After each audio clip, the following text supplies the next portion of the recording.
Welcome everyone to Goodnight and Good Game, your source for geek news for the weeks that were. I'm your host James, and with me, as always, is my wonderful co-host Hector. Hello. And our fantastic producer John. It's me. This week on the show, we're going to talk about a bunch of things that we loved during this year's Summer Games Fest. But before we start, don't forget that you can head over to goodnight.gg. As a patron of our show, you can suggest topics for us to talk about. Also, as a patron, you get access to our off-week episodes where we talk about getting your dick chopped off. Getting your dick chopped off. We're now into season 2 of our Tales from the Crypt watch and recap, and it's only $1 to join our Patreon. And yeah, Tales from the Crypt's on Shudder right now, y'all. It's a cheap subscription. Between Shudder and a subscription to Goodnight and Good Game, it's about like $8 to $10. Yeah, that's like, you don't need any other entertainment, if I'm being honest. That's all the entertainment value that you it's just need. us and Shudder. And honestly, since we spend a bunch of our time talking about Shudder, Please sponsor us, Shudder. Please sponsor us, Shudder. Yeah, exactly that. If you're not able to join our Patreon, you can always help us by liking or sharing our episodes. Just letting somebody else know about our little podcast would mean the world to us. 2 and 2 people take 2 minutes to write a little review and stars on whatever service you're accessing on, and tell 2 friends. Yeah. All right. With all that out of the way, there's only one thing to talk about this week, and that's going to be the Summer Games Fest. Summer Game Fest. All right, it's time to talk about Summer Game Fest. The 2-week game extravaganza has come to an end. And we'd like to talk about some of the games that were shown that got us excited about what's next for video games. Now, we don't have time to cover every show and every game shown over there over the last few weeks, because it is a couple of weeks this whole thing goes on. But we have a list to dive into. But before we start there, I want to give a shout out to the crew of the State of the Save podcast for not only compiling a huge spreadsheet of every game shown, plus trailers, plus notes, but being kind enough to post this list on Reddit for anyone to use. And for the record, what I'm showing is not even the complete list. I want to say, seriously, it's been a busy week for me for reasons I'll go into later. Y'all really helped us so much on me because I write all the scripts for the show. Again, you can find them on Spotify under State of the Save. All right. Great name. So this is going to be really free-flowing. So we're going to dive into what we like during Summer Games Fest. Now, usually when we do a show like this, I even have it in my notes. I say things like, Hector, why don't you kick us off? I'm being greedy as the show host this week because I want to talk about the very first game that was shown at Summer Games Fest, and that is Resident Evil Veronica. They dropped the code. They did. They dropped it. It's no longer Code Veronica. It's Resident Evil Veronica. I am a Code Veronica enjoyer. I do not believe myself to be a Code Veronica apologist. It is one of the least liked Resident Evil games. I think it was one of the least available Resident Evil games. I mean, it came out on PS2 and. Well, so this is just my memory. Oh, yeah. Because I love Resident Evil. I played Resident Evil 2 on PlayStation. I got it with the console when I bought it. Terrified my mother, but I was a Resident Evil fan all the way through. And if I remember, the PS2 came out, and Resident Evil Code Veronica was only available on Dreamcast for most of the life cycle of the PS2. So by the time it rolled around, like we were in RE4 territory, and I never went back to play it. Yeah, it's not a very beloved game. It has some twists to it that are very psycho-adjacent twists. It deals with some things that people might find a little uncomfortable, at least in the original version. Not a Resident Evil game. Okay, so normally when you're like, oh, it's uncomfortable in a Resident Evil game, you mean like, oh, people using genetic mutation on humans, not, hey, this brother is actually in love with his frozen sister. I actually don't know what I mean because I've never played them. But question, you like Code Veronica. Yes. Do you think you'll like the Veronica herself or his-self? I don't know who So Veronica is not a person in the Resident Evil series. It is a version of the virus. That's why it's called Code Veronica in the original version. So then who is this about? So the games themselves... I don't have time to get into Resident Evil lore. No, John. we can do this because, again, this is part of my Resident Evil lore because I got Resident Evil 2 for the PlayStation 1, and I fucking played it on 2 discs, and I played 1 disc as Leon, which was amazing and badass, and there was a whole other disc there for Claire. Mm-hmm.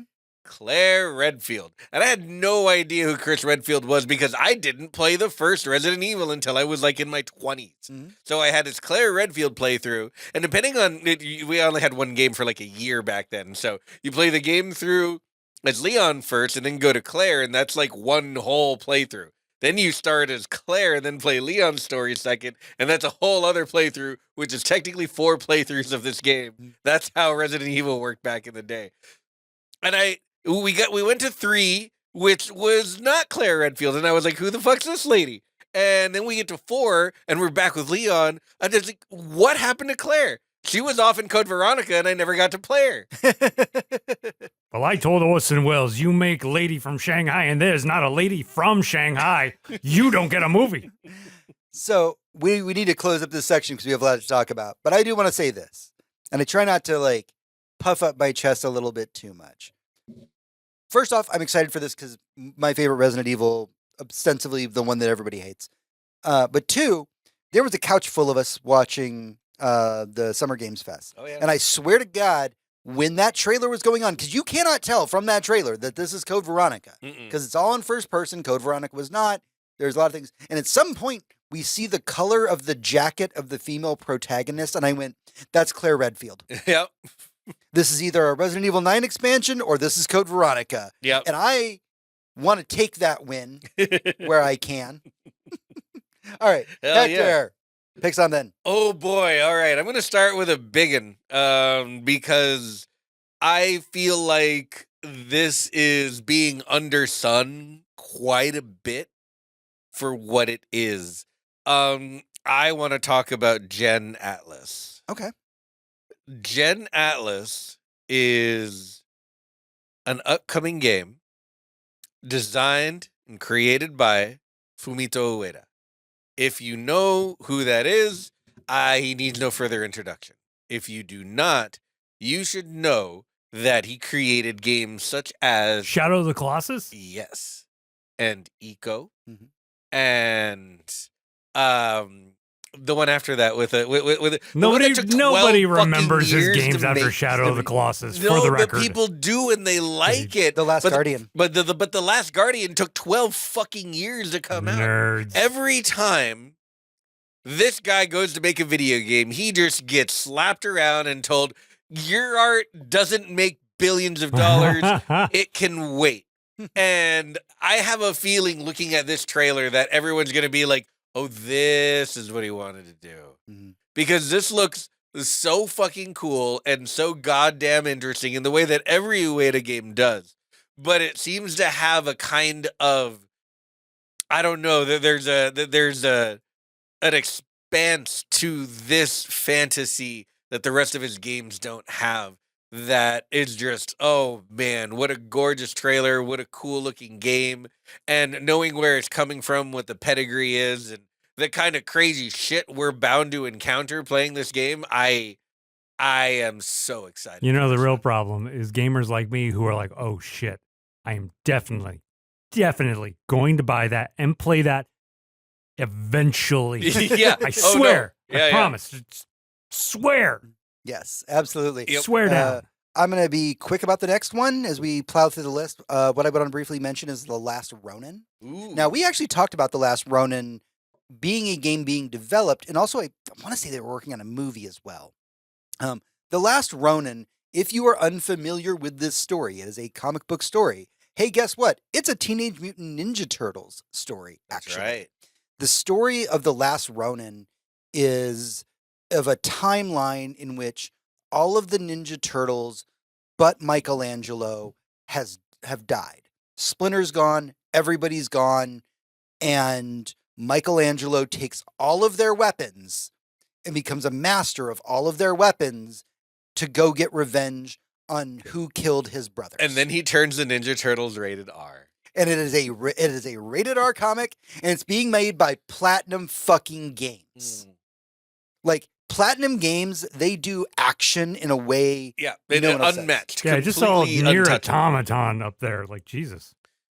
Yeah, Platinum the, is the Last big. Ronin looks so amazing. I cannot wait to get my hands on it. What a good excuse to finally go read the comic I've been promising myself I would read for years. Yep. Like, now is the time. We got a comic book shop up the road. Yes, we do. Actually, we can go do comic book Oh, Wednesdays yeah, again. we got Comic Book Wednesdays coming back here at the end of the summer. Yeah, I am so We're gonna in. do it. All right. I'm going to talk about an MMO. Oh, that's so weird. I dude. know. It I is know. 2026. It is 2026.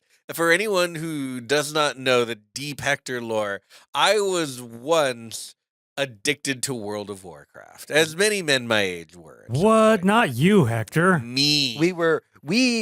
How does it go in Romeo and Juliet? Two houses. Oh yeah, the two houses. They're separated because I was a Final Fantasy Online person. Yup, man, did I play? I played too much Mhm. World of Warcraft. I'm talking thousands of hours over very few years.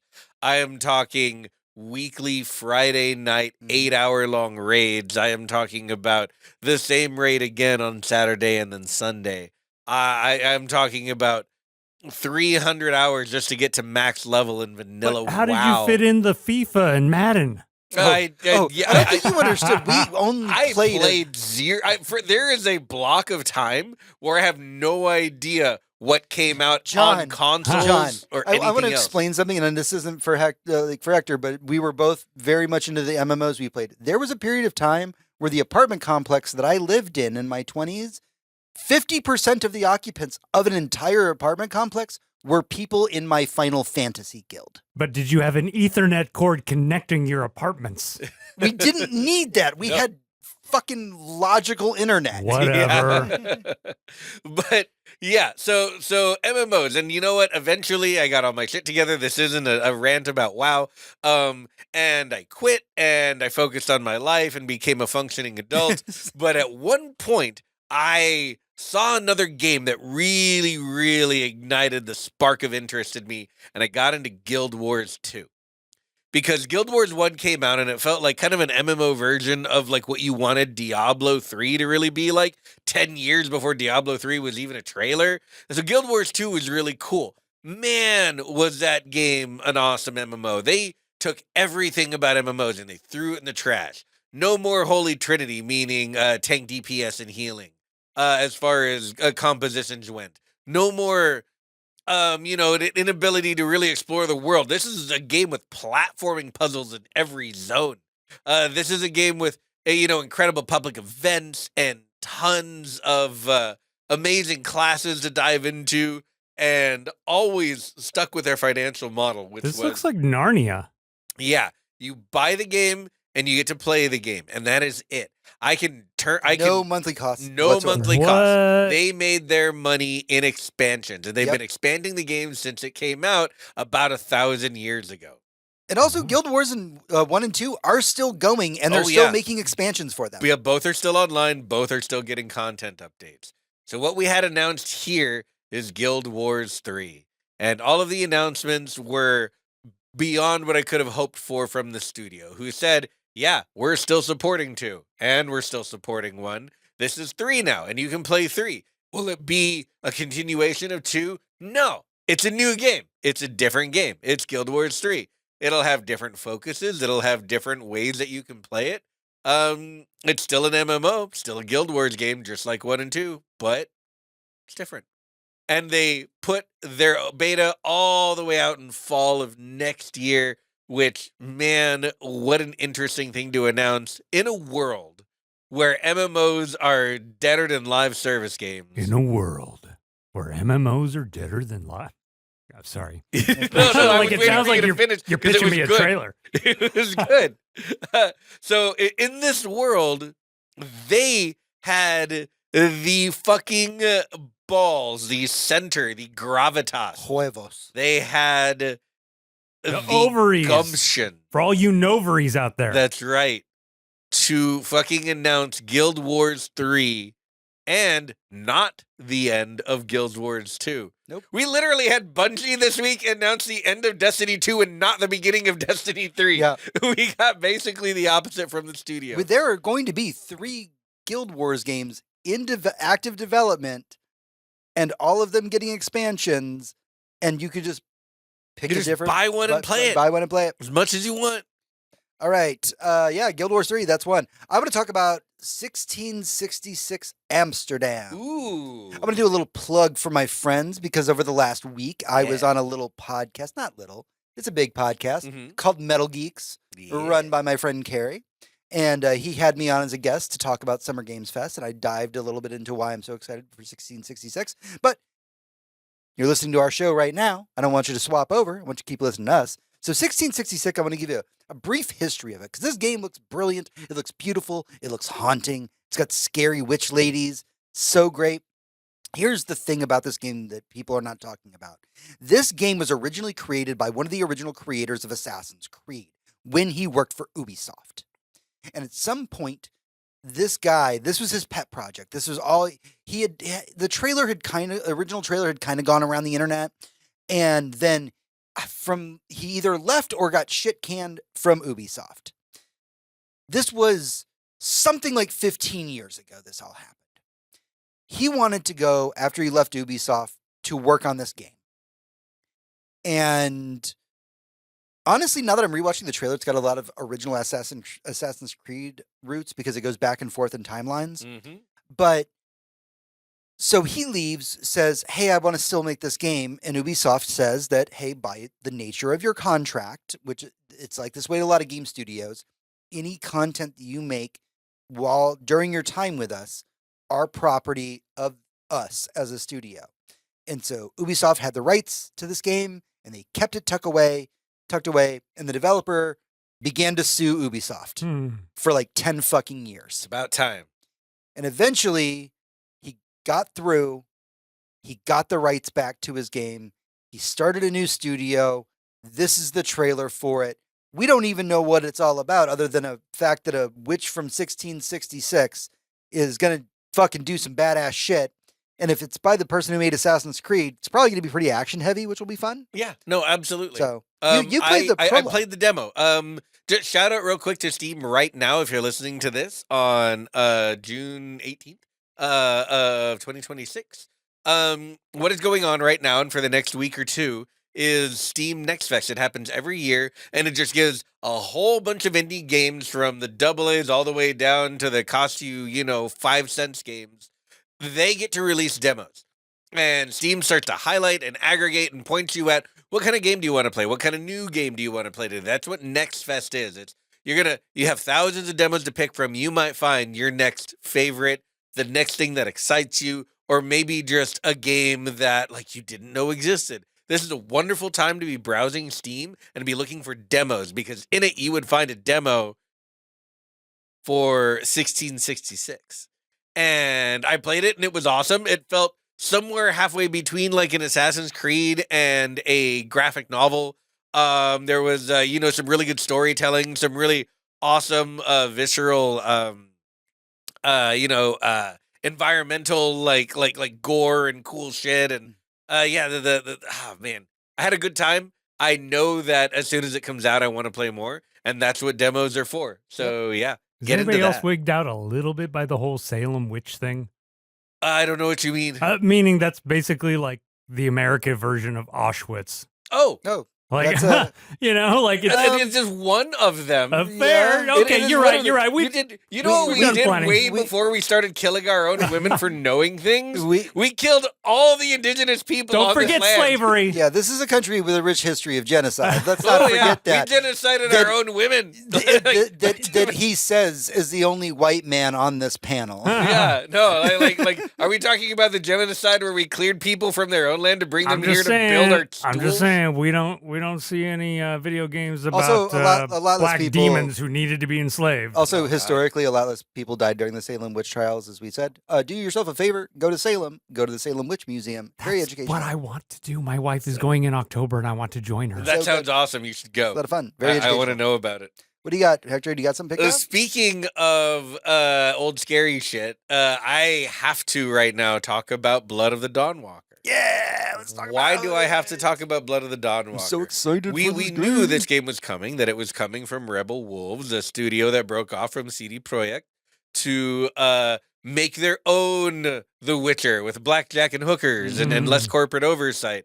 And here we are with the game. We got an amazing trailer for it, and I looked at that trailer and I thought about developers coming from CDPR, and I was like, well, I mean, this trailer looks amazing. I can't wait to play this game in about 5 years. So we got another trailer. Here it comes right out of Jeff Keighley's Summer Game Fest, and they drop September 3rd on us. They do. And by September 3rd, I mean less than like 60 days from now, September 3rd. No, it's probably like 90 days. Still, I wasn't expecting this game for years. So I am very interested to see more gameplay very soon. But more so, I can't wait to play this game. Yeah. This date was so soon that it gave me a little bit of pause, in the same way that I've just been burned by CDPR so many times by like making the mistake of playing their game when they release it, rather than like a year later when it's the best game ever made. So I really hope that's not the situation now. I don't want to dissuade anyone. I will say, look at gameplay, decide for yourself. You know, it's not even, I'm not even saying wait for reviews, which you should. I'm saying decide for yourself, because everyone has their own level of jank that they're willing to dive into for really good, very interesting gameplay and storytelling. And there's no amount of jank that would have put me off buying Cyberpunk Day One or The Witcher 3 Day One, even though they had far too much jank to be acceptable. I'm just, as a PC gamer, you become willing to accept such things for Were you on a PS4 or a PS3 no, PlayStation? No, I'm sorry, PC all the way. Yeah, always PC. You know, honestly, it depends on how much jank you're willing to put up with, is how I sell myself on a dating profile. I mean, that's honestly the greatest like profile. It's like, we all have our own level of jank we're willing to accept. So, you know. It's not the amount, it's how well it lines up. Should we briefly talk about Monster Hunter Wilds? We should probably talk about Monster Hunter Wilds, since we played so much Monster Hunter Wilds. Yep. Didn't they already release that game? They did a long time ago, yeah. Yep. And so we are just now learning that we do have a whole expansion in the works, and Capcom themselves, which are not prone to hubris in this sort of thing, are calling this a massive expansion, which I truly hope is the case, because this game, while we did play probably about at least 100 hours of it as a team, runs like ass on PC. It does. It really does. And it only got worse until it's like two asses together. It's an ass-to-ass situation. Yeah.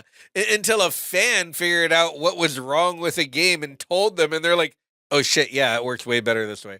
And suddenly the game runs well on PC. Yeah, legitimately a fan fixed their code. Yeah, and you know what the problem was? It was a DRM. Yep. It was a DRM checking in every like 1/4 of a second. Yep. It was absolute horseshit. Fuck DRM. Yeah. Fuck it, bro. It's on Steam. And Steam games don't need DRM. They're on Steam. Right. Put DRM on every game that you have that doesn't come out with a Steam key. You know, just leave us alone. But yeah, we're getting a big expansion. It looks amazing. There's tons of new monsters. Some interesting new additives to make your weapons more interesting is what we've seen so far. So, you know what it reminded me of? It reminded me of Nero's sword from Devil May Cry, where you can like rev it and make it stronger. That's what it seems like. They have a system like that for every weapon in Monster Hunter. Fantastic. Oh man, that's I'm gonna be a gonna good rev time. my lance so hard. Oh, dude, I'm gonna rev my hammer, and that is not a euphemism. I'm grabbing some things that we both kind of want to jump into here. Let's talk briefly about The Wolf Among Us and specifically The Wolf Among Us 2. But this is going to be a joint effort, because we got two announcements. One was the release date, which is tentatively 2027, for The Wolf Among Us 2, a game that was announced something like 3 years ago.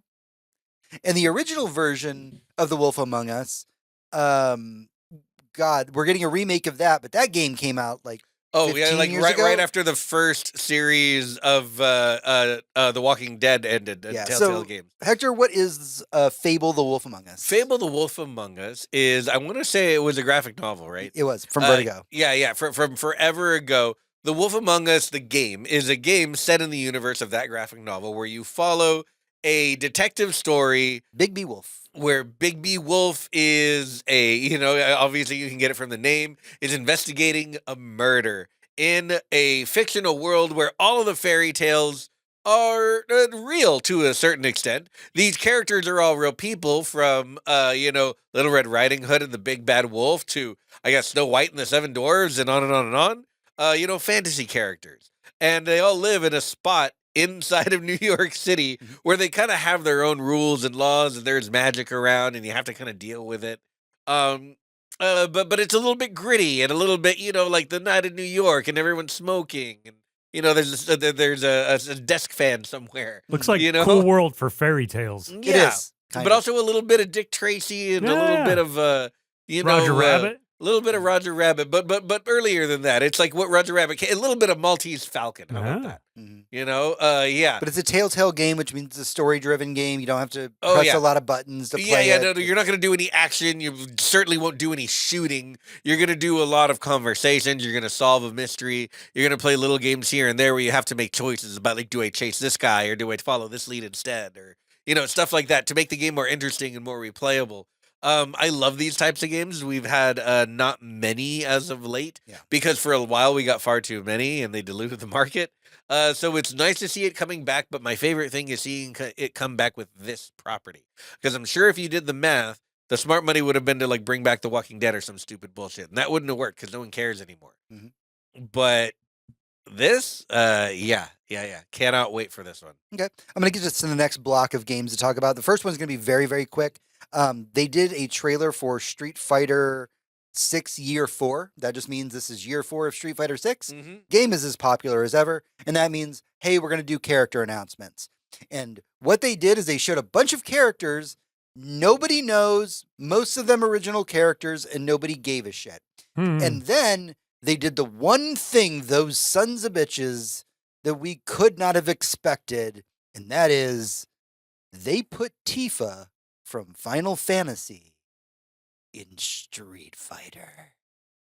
She has not been in a fighting game since one of my favorite games of all time called Air Geese. Nobody remembers that game. It's not a good fighting game. That's the kind of game that James likes.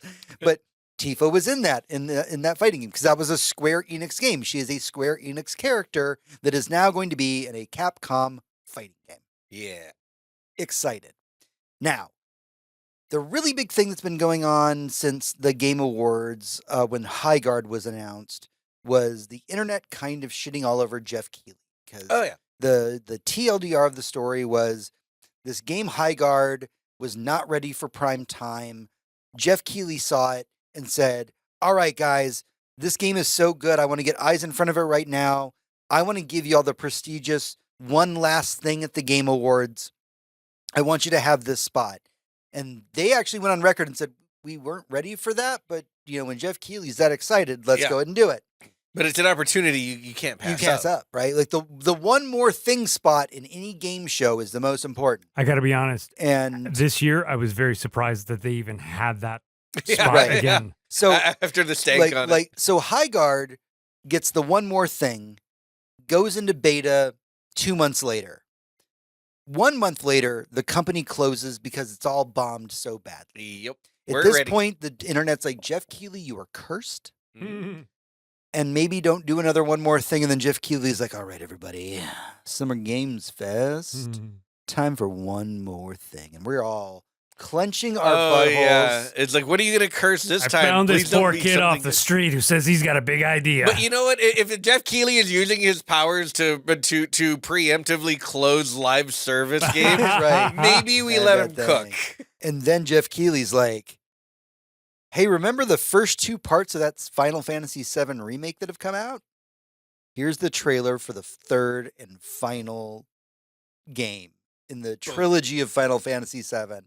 Which, by the way, if you pay attention to the covers of the Final Fantasy VII releases, because there's been 2 games of. I know this is weird. If you've never played Final Fantasy, this is going to make no sense. There was Final Fantasy VII, took place on 3 discs. Now they've remade Final Fantasy, but they broke it up into 3 games instead of 3 discs.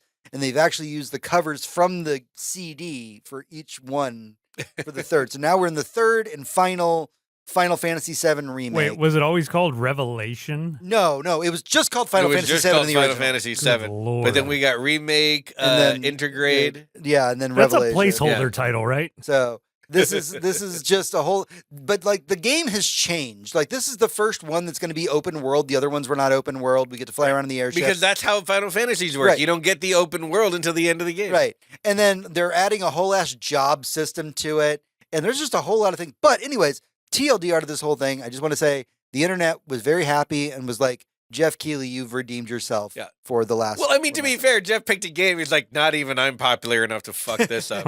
like I could walk out and say like, this is going to be game of the year, and everyone would still buy it. Yeah. Like, he can say whatever he wants. You could call it. You could add a title with Revelation on the end, and Yeah. it'll be fine. Nobody There's cares. one more thing I want to talk about before we leave Summer Games Fest Okay. in the next block.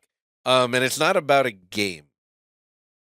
It's about a date. Okay. Because what we kept seeing, the unspoken, gigantic, fucking massive 3,000-pound blue whale-sized elephant in this room wasn't at Summer Games Fest because it didn't have to be. Why would it be? Why would they spend money on that? That's insane. But what we do have is a giant spot in our calendar right in October Mm-hmm. where Grand Theft Auto 6 comes out. Mhm. So what we got over and over, We don't even have a confirmation of the date. over and over and over again, we got, here's my game, release date, September 24th. Here's my game, release date, September 24th. We got like at least 2 AAA titles and a couple of AA's all being like, yeah, September 24th. No, I have to play Control Resonant at the same time that I play like 3 other games. They're doing it's September and early October because I think Grand Theft Auto releases at like early End of October. End of October, early November. Yeah. Yeah. Yeah. So that's where we're Theoretically, at. we don't even know yet. Yeah. Like I think they have a date, but or at the very least a month. I think they do have a date.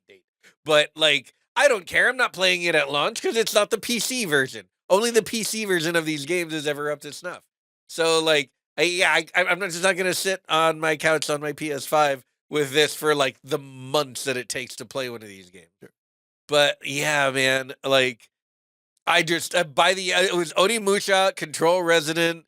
I think Wolverine's a little bit earlier, but not that much earlier. Everybody's avoiding Grand Theft Auto. Yeah. So I thought that was very funny because it became more and more of a meme as the show went on. It's like, and when's it coming out? Everyone's like, September. All right, so now we're going to move on from Summer Games Fest proper and go over to Day of the Devs, which is my every year favorite because Day of the Devs is an indie game showcase where like the wildest, most fun games get shown. I want to talk about Tenebris Somnia. Now, Tenebris Somnia is a fascinating game because Tenebris Somnia is an 8 to 16-bit game that plays like an old school Resident Evil game. But instead of doing all the cutscenes within the game engine themselves, all of the cutscenes are filmed in live action. Like the game will just cut from like the action of the game to a live action horror movie in the middle of you playing it. And all of it was filmed and scripted, and they got like professional ass directors to come out who worked on other projects. This was a game that was very highly inspired by the game Faith, which was a 4-bit horror game. And basically the guys who played Faith, because in Faith, instead of having live action horror, what they do is rotoscoping for the horror in that. And they were like, well, what if we did that but with live action? Tenebris Somnia is just going to be top of the list for me when it comes out on October 2016. It looks so good. I cannot wait to play it. I'll probably play it on my Discord so like people can watch You gotta, play. yeah. Hector, pick a game. All right, let's see here. If I remember right, 33 Immortals looked really cool to me. Okay. Yeah, there were again, Day of the Devs is like one of those like shows where you watch it and you're just like every game in here looks fantastic. Yeah, yeah, absolutely. 33 Immortals comes off of God, it's a roguelike kind of dungeon crawly a game that I played a long time ago about just like a family that all went dungeon crawling Got a together real because they Hades had vibe. to. Yeah, very 80s vibe, very top down. It reminds me a lot of oh God, that Wizard Needs Food Badly. Gauntlet. Thank you. Yeah, it reminds me a lot of Gauntlet. But the thing about this one is it appears to be like not an MMO, but it opens into an area where like you can have dozens of other people playing with you, if not more So than when that. when they talked about this game, so I do have some details about this. When they were talking about this game, what they were saying is that it can have like 33 players in it.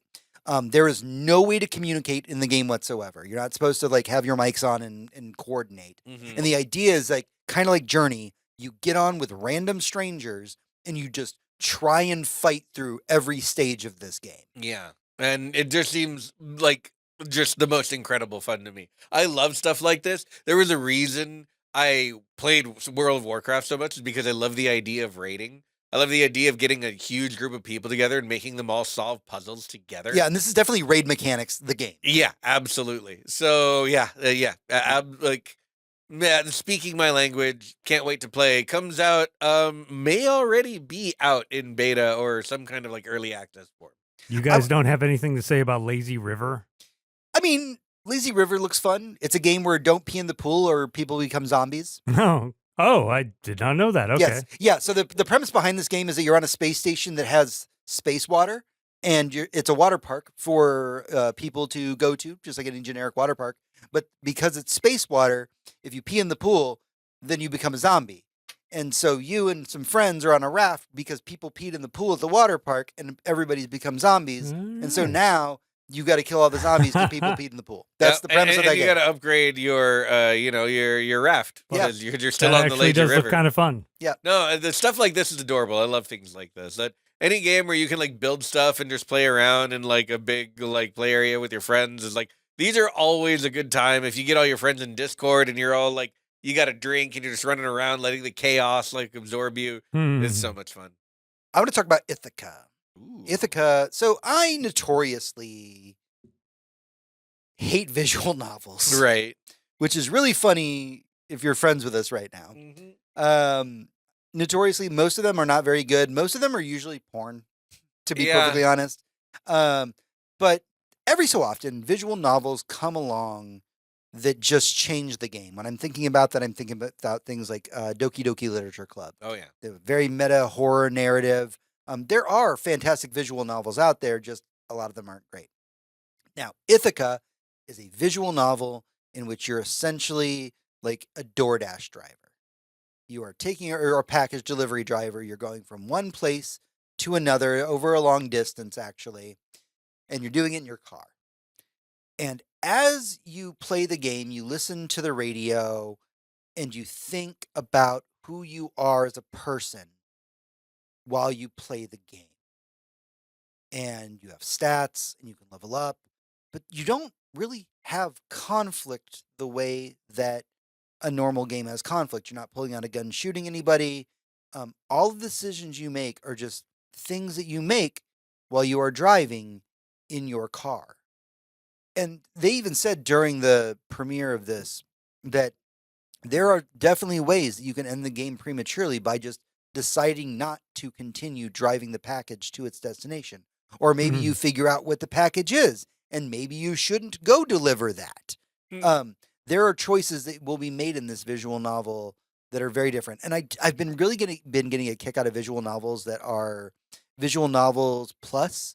I would consider Citizen Sleeper a visual novel plus. Right, because it's not just trying to tell you a story; it's engaging. Yeah, you you're rolling dice and you're doing things. So, that's Ithaca, and I just want to get more eyes on that because it looks beautiful, and I'm super excited about it. Hector, you got something for me? I don't have anything left for the indie showcases in here except one from the from the Black Tabby Publishing show, and that's Trine 6. Because I can't believe we're still making Trine games.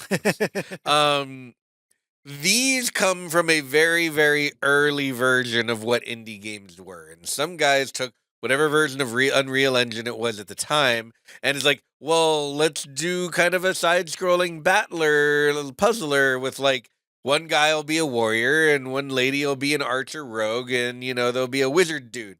And they'll like solve puzzles with their different powers so they can platform and they'll fight things. And then they made 2 and 3 and 4 and 5. And then I hadn't heard about this series in such a long time. And I'm looking at it now and I'm like, wow, we really, really just kept making these. Yeah. And I'm not saying that complimentary, not derogatory. Like, this looks really cool. It looks like exactly what we got before, only more and more creative. And like even better graphics. And these have been Unreal showcases since forever. But specifically Unreal showcases about what you can do with an indie game and an indie budget, including like, all of the built-in physics and graphics and lighting that just make the game really pop without having a huge team and a bunch of artists. Like, it's almost the sort of thing that, like, we made this with the default tools of the engine, sort of, like, engine thing. Like, those games you used to get with consoles that were basically just a showcase of what the new technology could do, but they kept making fun games out of them, kind of like an Astrobot situation. So, yeah, I'm so glad we're getting another one. Trying 6. Yeah. All right. There's a lot of stuff that was in Day of the Devs that we've actually already talked about previously in the podcast. I know that I've talked a lot about Prove You're Human. There's a lot of those games that were super exciting.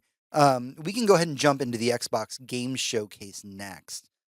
Because this is going to be an interesting thing to talk about given the news this week. Hector, will you lead us into the news this week?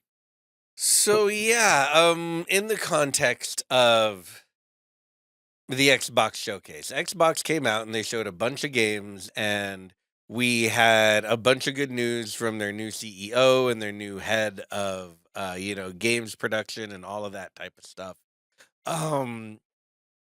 Showed us a bunch of trailers and said, hey, things are changing. There's going to be a big change at Microsoft. We're trying to do better. And then they showed us a bunch of games. A lot of great trailers, actually. A lot of great trailers. It was a good showcase. So this week, we're getting the news that, yeah, the axe is falling in some places that we really didn't expect. We knew there was an axe coming. We knew that they had to restructure things, that, Game Pass had been more of a miss than a hit. That, the lack of exclusives was, going to be kind of a problem. And then they're like, no, exclusives are back. And we're reformatting and dropping the price of Game Pass. And we're going to try and present it in a way that doesn't devalue what gaming is as a whole. And yeah, so this week it's like, well, so we showed you that awesome trailer for Senua, right? From Ninja Theory. You guys love Ninja Theory. Yeah, Ninja Theory. Yeah, we're going to kill them. Yeah, they're gone. And by gone, I mean they have, I don't know, maybe 2 weeks to negotiate them buying themselves from us or we're closing. The same is true, apparently, for Double Fine, which makes me incredibly sad, but also the most hopeful that one will land on its feet because they're the ones that host the Day of the Devs. Yeah, and Tim Schafer has done nothing but protect that studio from the moment he created it. I really hope he finds a way out of this. At the very least, this is the second time that studio's been canned. Yeah, at the very least, he has what it takes to keep the studio together while they seek new employment. Yeah, and then half a dozen other studios at the same time. So in light of what we're talking about, like some of the games we might talk about from the showcase belong to studios that have either already been released from Microsoft or are about to be. This is not a great look because they knew this was coming. They knew this was coming. They waited until after the showcase. And they waited until after showing trailers for certain games to tell their developers, hey, we're probably going to fire all of you. And right now the news is, you could say, in flux. I mean, it's not in flux. The news right now is the news that, hey, we're going to close a bunch of studios that everyone loves and only take our catalog of AAA huge franchise hits and focus on those, which is notoriously a horrible idea, but it was an idea Microsoft can't seem to get out of their heads. So here we go again. And, any of the cool, interesting new things that you might have seen, stuff like Keeper from Double Fine or Senua from Ninja Theory. Yeah, we don't need those anymore. They can go. Yeah. So we're going to talk about a couple of the games in the showcase, but we need to provide that context because we're going to sound really excited talking about these games. We are not excited for fucking Microsoft Studios and what they're doing to their developers right now. Correct. So the first thing they kicked off with was Gears of War E-Day. Man, this looks good. It does. It looks really good. Fuck, I am a Gears enjoyer. I've never been an Xbox kid. I've played every Gears game, either with a friend in co-op or on PC or in an anthology later. I have played every Gears of War's game, every mainline entry in the Gears of War's franchise. I know that there are some like RTS games and like I played some that. It was fun. Xbox games and the XCOM style games and some of that. Those are fine. Those are great. They're not for me. I want to duck and roll and You shoot want people the in the corner bro with a shotgun. shooter. I want the bro shooter. I want the You want kill big cam. men? I want the brutal kills. I want the men who look like they're wearing football pads under their skin. You know, And women that are just as big. women the exact same size. Some people think that are no dwarf women, like that size of a woman. Yeah. wanna and hear this is very Bender. cool. This is very, very cool. And this takes place during like the initial incident Yeah. that kicks off the whole universe. See, because this one is E-Day. This is literally is like, yeah, we're veterans. We're veterans of like American wars. So of course we look like football players with giant guns. And then all of a sudden, here come the aliens. And the real fucked up part is they're coming from under the ground. Right. This is so fucked up. And no one knows what to do, but they're just walking through populated cities trying to keep these ground gremlins from eating everyone they see.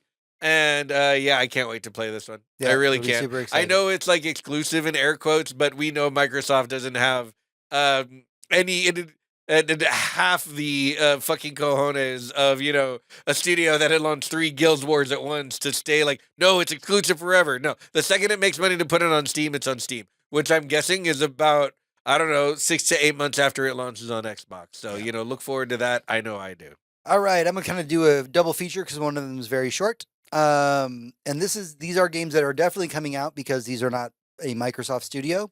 I want to talk about Persona 4 Revival. Ooh, we're getting a Persona, We're getting another a- Persona remake. We're getting a remake of a remake in our Persona, which if you know anything about Atlas, that's what they do. They literally do it to the games they just made all the time. The original Persona 4 came out on the PS2.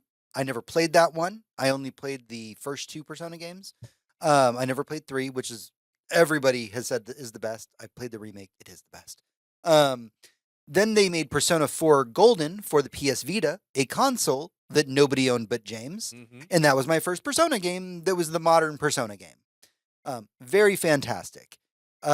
Persona 4 Revival is taking the PlayStation Vita game and redoing it with the Persona 5 Plus engine, adding a lot of story elements from what I can tell from the Persona 4 anime, which is kind of a first because normally the anime just copy pastes the video games. Cool. But the Persona 4 anime is widely considered on par or as good, if not more, than Persona 4 Golden itself. Yeah, it looks great. Like it's the Persona 4 engine. These are all characters that I loved. Persona 4 over the years has become, even though it was my first modern Persona, has become my least favorite. And that's only because it's a little bit happier than the other ones. That's a weird thing to say about Persona, but like, bro, I played Persona 3 recently and like that shit's dark. That shit's my shit. Loved that.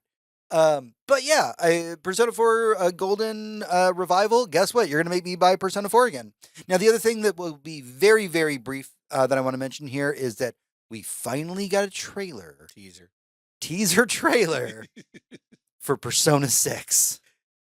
It is, and I know John's going to pull up the trailer right now while I'm talking about it. By the time I am done talking about it, this teaser trailer will have been over. Oh, yeah. Now, we've been waiting for a trailer for Persona 6 for years. Persona 5 came out around 2019. Then Persona 5 Royal, the remake with added chapters, came out in like 2021 or 2020 or 2021. Right. And ever since then, we've been sitting here being like, hey, Atlas, when are we going to get Persona 6? And the thing about Persona games is that they have interesting traits. Like each individual entry in the series has like a color scheme to it. So there's been theories online, like what's the color scheme of Persona 6? 5 was red, 4 was, yellow, 3 was blue. And everybody's like, oh man, the leaks say it's going to be green. And it is going to be green. And here's the thing about this trailer that John is showing that don't even bother looking it up online because it literally is like 10 seconds long. People have figured out from this teaser trailer exactly what cemetery in Japan that this is replicating. And it is a cemetery that is specifically for people that are not Japanese that die in Japan. Neat. And everybody is starting to speculate what that means for the story of Persona 6, especially because the color's green, especially because the font looks like some Ghostbusters ass font. So can't wait to see an actual trailer and hear some music Right. from this game. But James, I have a little bit of very, very bad news. Oh no, what's that? Persona 5 came out in 2016.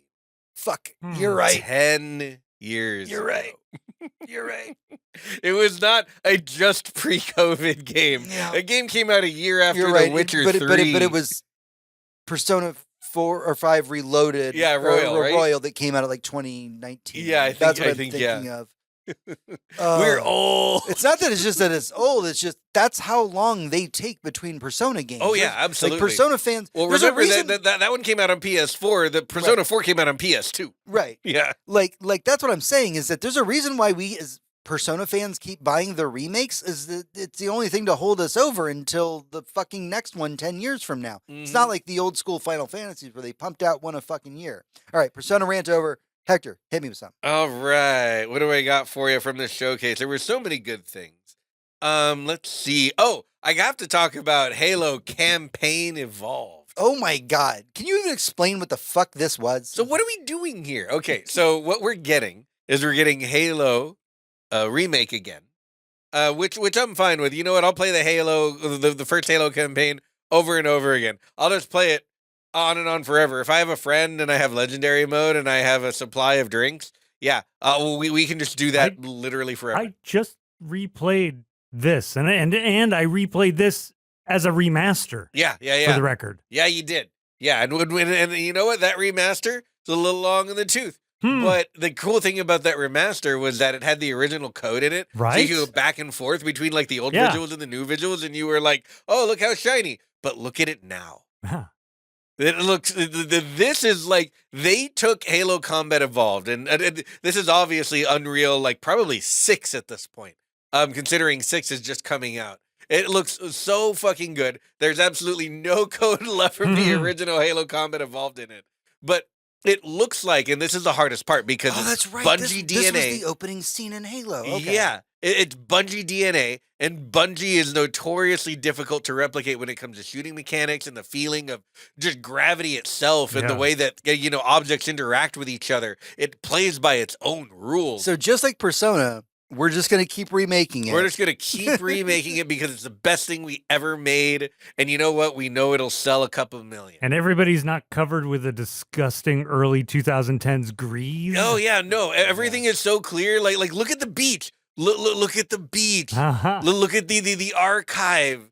Look at just the hallways, just those big purple hallways. All have kind of a glow and a sheen on the walls now. And like again, I don't want to get everyone's fucking all like 6 to midnight about a remake with prettier graphics because we see these every day. But man, this looks good, and I am pretty excited about it. Like they are adding more content. Just to be clear, they're adding some stuff that was either cut in the end or they decided to add in. And to me, this feels like the thing that I'm always telling studios to do, and like fingers fucking crossed they do it. We're seeing it from CDPR right now. We're seeing it from a bunch of other studios. If you have a team that you were going to task with taking over the legacy of a fucking legendary franchise to try and make new games out of, make them remake an old one first. Even if you're not going to publish it, honestly, like get that team and get them to make full-on one-to-one. If you can make Halo 1, and if you can understand how it works and why it works, play test it until it feels the same, because this is what people love. If you can release it to the right quality, to the right standard, you're ready to make your own game in this franchise. We see CDPR doing it right now with the Witcher, the new Witcher 3 DLC, which we're about to get, which is going to lead into a remake of The Witcher 1, which is going to lead into The Witcher 4 coming out. And these are all like different studios CDPR is working with, but they're making them make content first that CDPR can look at it and say, "Yep, you get it. You do get it. You are going to add to our legacy here. You're not going to come in this brand new team pretending you know what you're doing and just shit all over our franchise." As much as I don't think we need another remake of Halo Combat Evolved, I'm excited to see how good We'll it play looks, and I'm glad that we might be getting another Halo soon. Yeah. It's still one of the only original zombie stories ever told. No shit, right? I want to hit two more things in the Xbox showcase before we move on to Future Game Show. Hector, do you want to lead us off with Valor Mortis? Valar Mortis. Because I know you're excited for it. I know I'm excited for it. I've been actually excited since the first trailer. And I, by the way, as somebody who does not like first-person melee combat in games, I tend to find it atrocious. So and here's the exciting. problem with Valar Mortis. The problem is the name doesn't tell me what the game's about, so I have to like think for a second. Yes, this game looks so fucking cool. I am a fan of Souls-likes because I like AA games with a little bit of jank and a lot of promise. And while From Software is the pinnacle of the art form, we have other studios that are known to like take a crack at it and make really interesting indie things like Mortal Shell, make really incredible things like Deck 13 did with the Surge series 1 and 2. God, what amazing games. You obviously get some really popular stuff on the side that is kind of Souls-esque, but not quite, which I would even include something like the recently released Mina the Hollower, and even though that's more of a Zelda 2-like than anything else, still has a lot of like interesting Souls mechanics in it. But what we have here is a first-person Souls game that takes place during some kind of demon-infested French Revolution. Yeah. Like Napoleon, hats, sabers, and pistols. Hey, you weren't there, no, bro. It could have been like this. It could have been. I wasn't there. I don't fucking know. Napoleon could have been like, I don't know, like if we were there, would the title Valor Mortis mean anything to us? No, I don't think so. And Valor Mortis is Latin for Some something history that buffs I are about don't to correct exactly you. know. But it is just if you watch the trailer, you're like, yeah, this looks like it fucking slaps. You get some first person like sword combat, which can be done very poorly, but I've seen done well. You have some really cool, like interesting, tough enemies that you really need to like lock in to face, which is all of my shit right there. Yeah, Valor Mortis. Yeah. Can't wait for that one. Another one coming not too long from now. Nope, not at all. Very excited. All right, as we wind down the Xbox showcase, the last thing I want to talk about here is Clockwork Revolution. I thought you were going to talk about Spyro. No, man, nobody wants to talk about Spyro, bro. Spyro. No.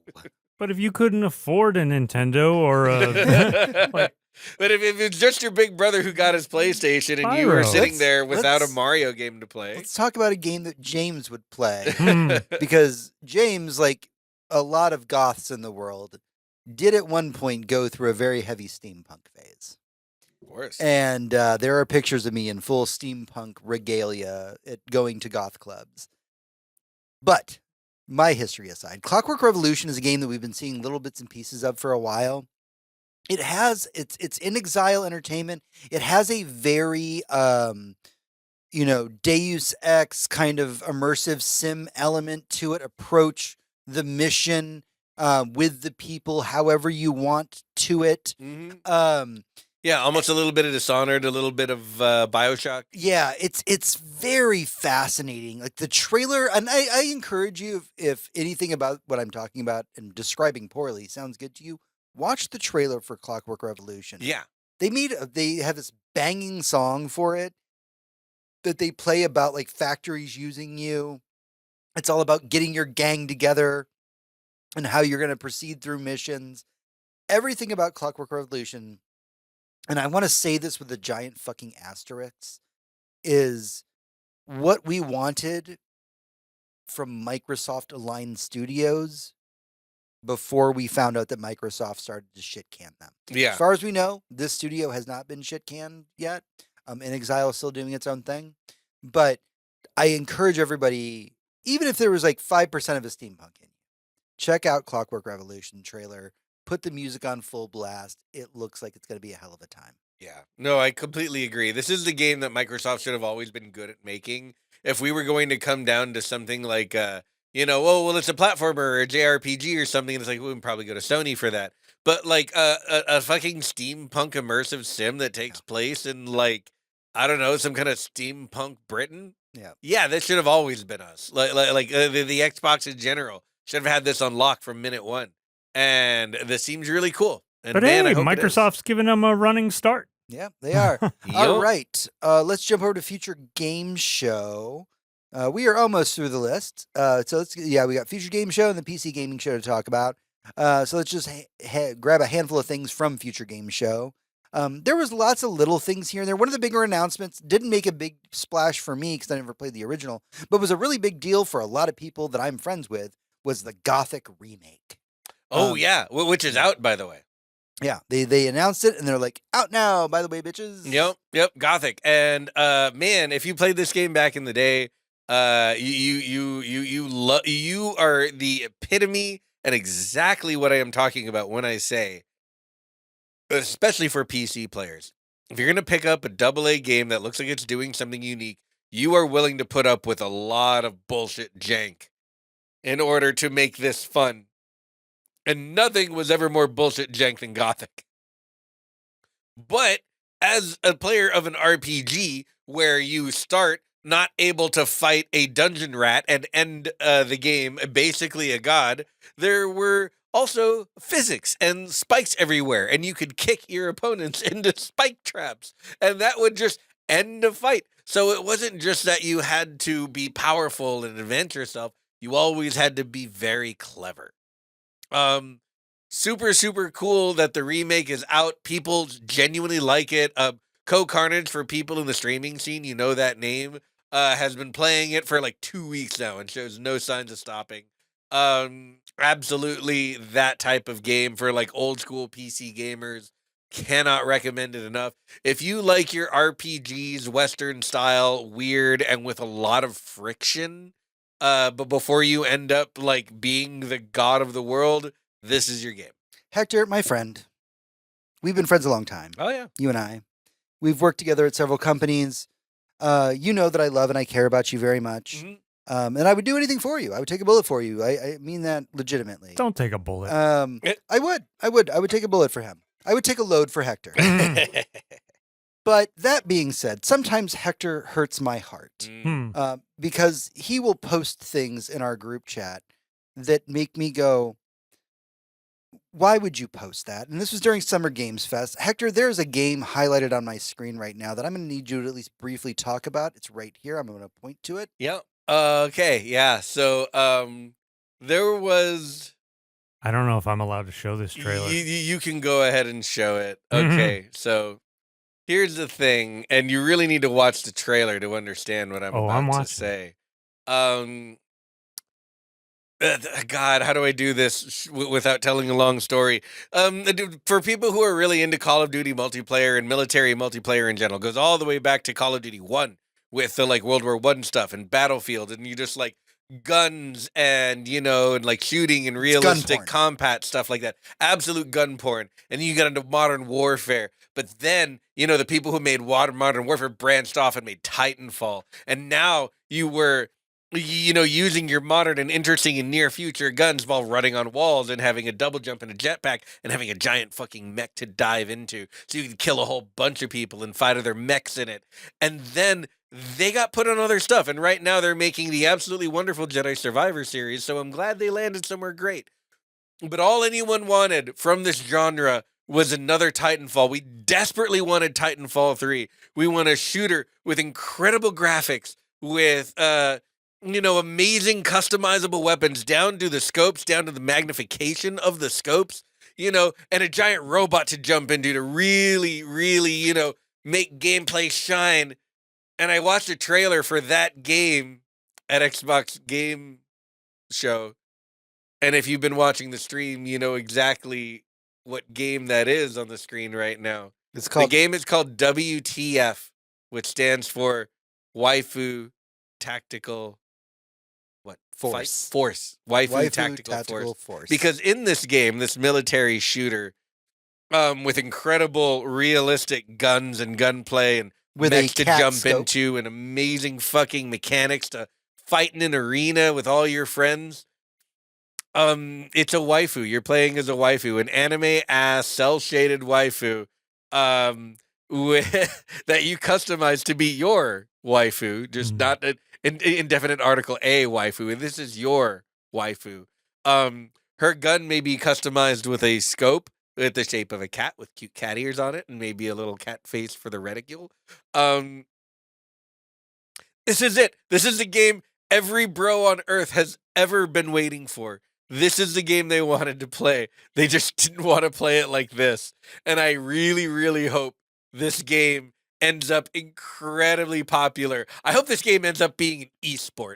I literally want to like tune into Twitch one day and watch the most like well-paid fucking CSGO streamers to be in $1 million tournament playing Waifu Tactical Force. Because this is what we deserve, and I'm glad it's here. You're not wrong. I want to briefly talk about a game that I'm super excited for, which is Clive Barker's Hellraiser Revival. Ooh. I apologize if you hear metal banging on things. I am not slapping my mic. My cat is rubbing her face on the mic and is probably making a bunch of noise right now. She's trying to spill your drink. Maybe. Is what she's Trying to do so many things. So, Clive Barker's Hellraiser Revival is a single player. And I just want to emphasize that real quick because so many horror movie games that have been coming out recently are multiplayer games, such as Saw and Halloween. This is a single player Hellraiser game with Doug Bradley coming back to play Pinhead. And it takes place in two different stories, essentially. One is you there's two factions that are trying to come and get you. You are a person who is indulged in the puzzle box. You have met a partner that you fell in love with that is just as depraved as you. You have both died and gone to hell. Now, you want to save her and get out of hell. And everything about this game is fascinating. You get this modification of the puzzle box. It's not using the original Lament configuration that's on display in the movie. It's using a variant of it. And the reason for that is that you can change the puzzle box around for certain puzzles. The team worked specifically with Clive Barker, worked specifically with Doug Bradley to bring this to life.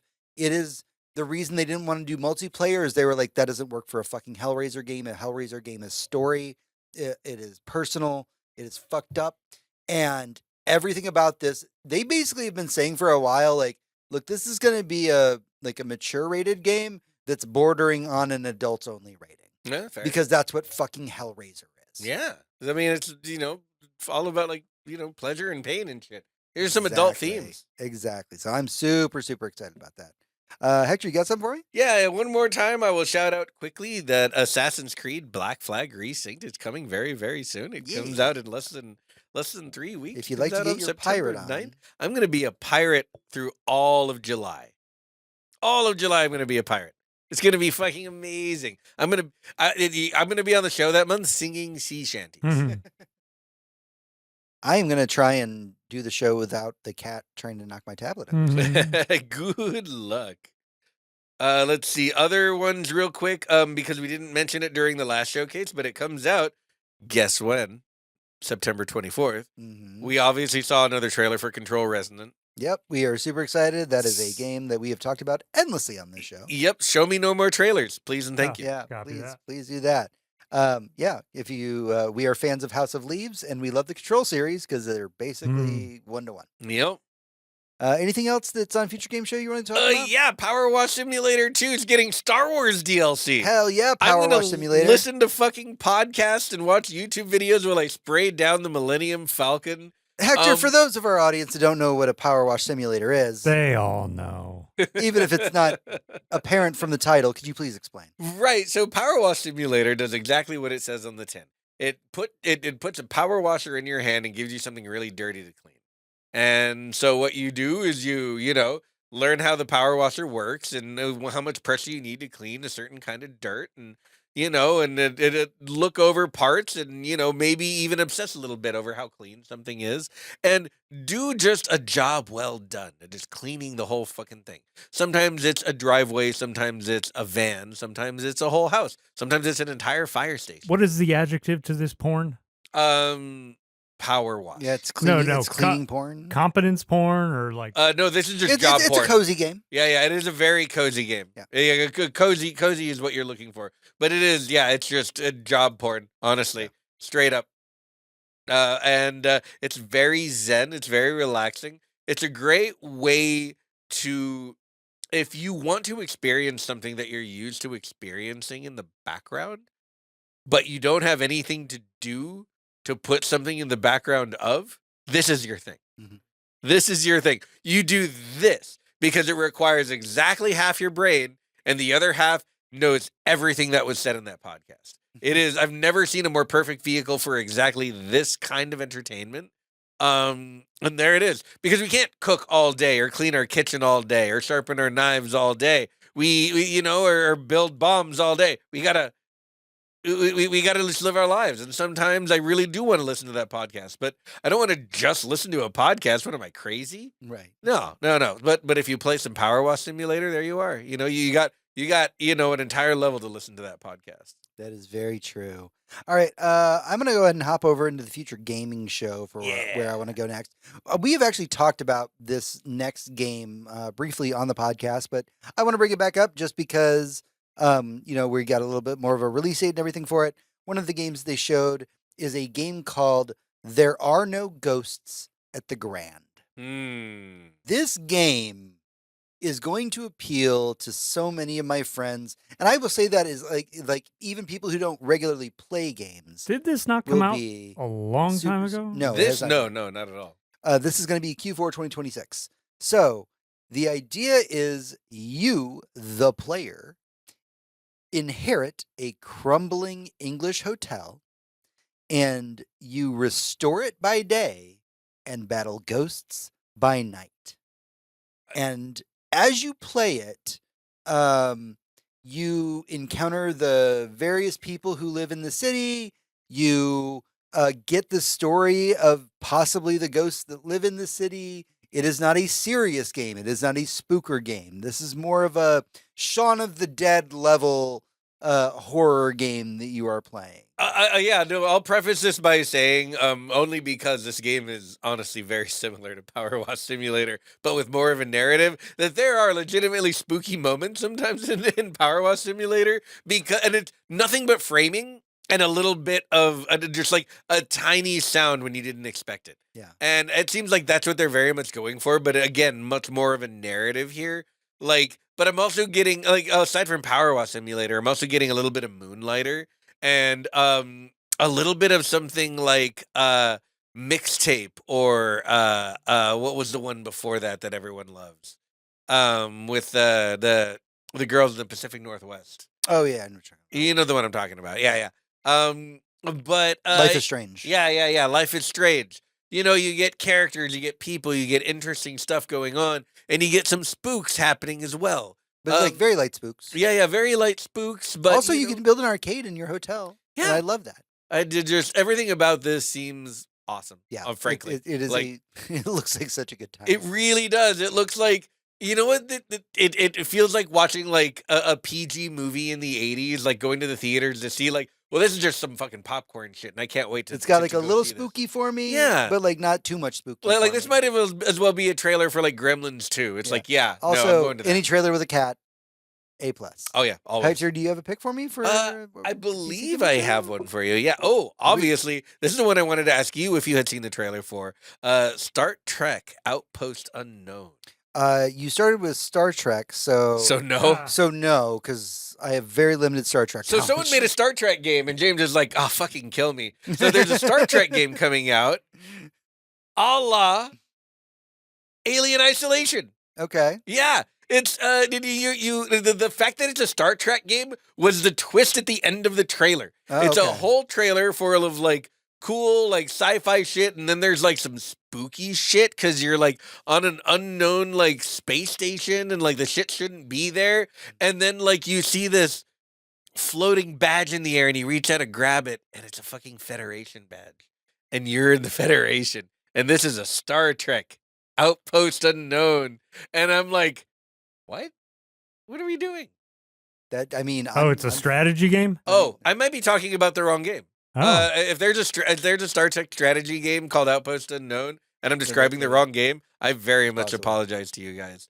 Anyway, there's a Star Trek game that's a spooker coming out. Yeah, all right. Yeah, I'm It might not be this one, but it's on the list somewhere because I did see the trailer during Games Fest. Sure. Yeah, I mean, like, Future Game Show always had a lot of stuff that's really exciting. Unfortunately, a lot of things in Future Game Show are TBA. So one of the ones that I never played the original, but I always wanted to, was El Paso Elsewhere. It's kind of like and I feel like this term gets abused a little bit of a David Lynch kind of style, Twin Peaks adjacent. Everything is very nonsensical as you kind of watch it. Yeah, no, so I'm totally sorry. I did mention the wrong title. There is a kind of base builder RTS style Star Trek game coming out that looks very cool that we just saw the trailer for. What I meant to show you a trailer for was Star Trek Shadow Frontier. Yeah. I'm very sorry, but if we can I pull wonder up why that that trailer, one wasn't on our list. that'll make James. a lot more sense. I don't know. No, idea. Chat The has trailer stepped is like literally a week old. So yeah, it came out at the exact same time. Okay. So two Star Trek games. Plenty of Star Trek stuff happening right now, which is good. The world needs more Star Trek. Yes. But this one came out of nowhere for me because I really wasn't expecting a horror anything to have anything to do with Star Trek. Yeah, But yeah, if you say horror Star Trek, I just sit there going like, what? Yeah, no, exactly. But to be fair, the scariest thing Star Trek ever did was its most popular movie. Oh, okay. Yeah. So there we go. Oh, and it's Bloober Team, by the way. Oh, if it's Bloober, then I'm fucking in. Yeah, look at that shit. This looks fucking frightening as fuck. Yeah, this is the Silent Hill 2 remake, people. Like, this is gonna be good stuff. Yeah. No, I'm very excited for this one. I'm excited for anything to have Star Trek in it. But yes. Nice. Well, her shirt isn't red, but it could be when she starts. Maybe it's the one red shirt that survives. All right, give me one more because I've got one to end on. Oh, for sure. So yeah, we're gonna wrap this up. Then we have a whole other part of the show to talk about. So there were a few announcements in this showcase for around the same franchise, but I wanted to talk. Oh God, where is it? It's in here somewhere. Yeah, there it is. About Dave the Diver, The Jungle. Yeah. Because we got two different announcements. We got a spin-off from Dave the Diver all about his sushi chef who, moves from the United States to Japan to learn how to make sushi. And then we got a whole different game that's an actual expansion to Dave the Diver. That's about them, going and getting ingredients for the restaurant from What is Dave the Diver for our jungle. audience? So Dave the Diver is a video game in which you own a restaurant that serves sushi and you have an amazing chef, but you don't have any ingredients or any of that shit. So your background is diving. So you get on your boat and you go diving and you catch fish and you bring it back and he cooks it and you serve tea and beer at your restaurant while people eat sushi by night, and by day you dive and you catch fish. And that's Dave the Diver. It's very, very cute. Again, a lot like Moonlighter, a lot of do one thing and then do another thing, and one thing makes the other thing happen better. Man, it's a really good time. I know the art style might make it look like an independent game. This is not. This is a very highly budgeted and highly published game. And it's fantastic, and it should be supported despite its non-indie pedigree, because like this is the type of stuff you want to see people make, because it's so creative and so interesting, and we're getting again, like spin-offs of the entire franchise going on right now. Oh, also, Dave the Diver Into the Jungle released today. Oh, there you go. Just FYI. How exciting. All right, last game I'm going to talk about before we move on is a game that a lot of people in my little community are talking about, and that is called Vampire the Masquerade: Eternal Whispers. Now, if you're unfamiliar with the game Disco Elysium was really fascinating because it was a game that was a single-player experience that effectively replicated what it was like to play a tabletop game. Like, it was a game where it was more interesting to lose than it was to win your rolls when you did things. And for those of us who play in the Austin Vampire LARP, that's the code that we run by. It's more interesting to lose than it is to win. And Vampire the Masquerade Vampire the Masquerade Eternal Whispers uses the exact same template that Disco Elysium does. You have a base set of stats, expect to lose on your rolls. Now, one of the more fascinating parts about this is that I'm not going to get into a whole lot of vampire lore here, but like most Vampire the Masquerade games, you're either playing as either the Camarilla or the Anarchs. These are two factions of vampires. This one seems to be teetering on playing with the third faction that's never been playable in a vampire game before, the Sabbat, which, funny enough, is the only game that Hector's ever played in. Yep. It looks really interesting. It is a CRPG. It's all about role play. It is all about your decisions. It is not a game in which you gotta like have the fastest reflexes to play it. The game wants you to sit there and think about every decision that you make while you are playing this game. Man, I hope that this is not only great, but this might get more people into Vampire the Masquerade. Because Vampire the Masquerade, story-wise, is in a really interesting place with 5th edition being out. I'm a part of several LARPs for 5th edition. Eternal Whispers looks fantastic. And I know that it's hard for some of the older games that are great, like Bloodlines, for people to get into. Maybe this is the one that will get more people into it, much the way that Baldur's Gate 3 got people into D&D. That's where I'm at. Oh, yeah. Well. All right, that covers everything, but not everything from Summer's Games Fest that we want to talk about. We still have a little bit more to talk about, though, as we begin to wind down the show in the epilogue. Epilogue. All right, it is the epilogue. It's time to dive into what we've been doing this week, what we've been playing, what we've been watching, what has been occupying our free time, and what has been making us happy. John, what have you been doing? Well, as you guys know, I've been continually working pretty hard the last few weeks, trying to wrap up some work with several clients right now. So I've been dumbing myself down. I've been reading a lot of Simpsons Bongo comics, Yeah. which are kind of fascinating in that the main Simpsons comic line tends to take more of a comic book route with things. Things become very sci-fi. The Bart Simpson comic line just becomes like mini stories, mini fictional reimaginings. And I think, James, you would actually like the Bart Simpson's Presents Treehouse of Horror, because it's basically Tales from the Crypt. It's like these little section stories, and they're all done by different artists and different writers. It's kind of fascinating. And the Futurama is funny as well.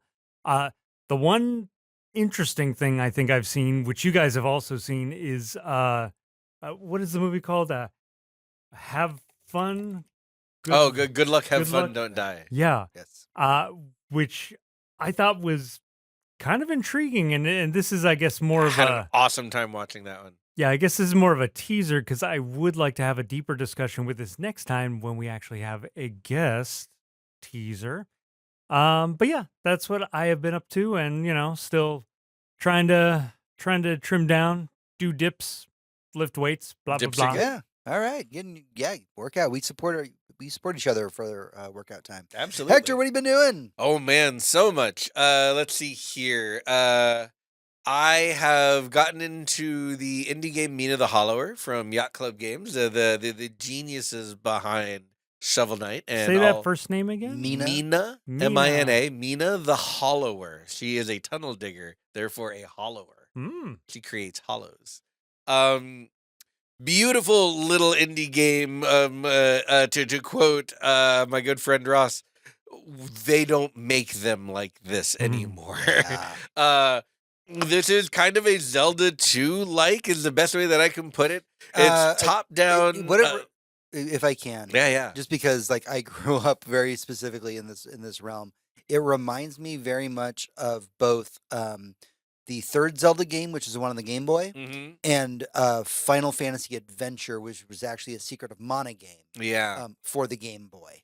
So very much same physics, same like weapons, everything. Yeah. And man, has it been fun. I feel like every screen is a puzzle. I feel like everything I do in the game is not just me walking through the world and fighting enemies, but also like discovering new things about the world. I am very early on in the game and I'm having a great time just sitting around with it, like enjoying what I play. It feels huge when you're playing it, even though it is very, very small and very, very cool. Man, what a fun game. You get to play as Mina, and she is trying to discover why all of the power plants that her and her guild created have been turned off. And she's walking around trying to turn them back on while some kind of angry separatist is like, no, it's doing bad things, burn them all down. And then she's just trying to discover why. Wonderful game. Yacht Club Games has never missed. I can't see them doing so in the future. I can't wait to beat this game and then play it again with the other weapons that I could play it with, because not only is the game fun to play just because I'm discovering new things all the time, but it's actually pretty challenging. It really is.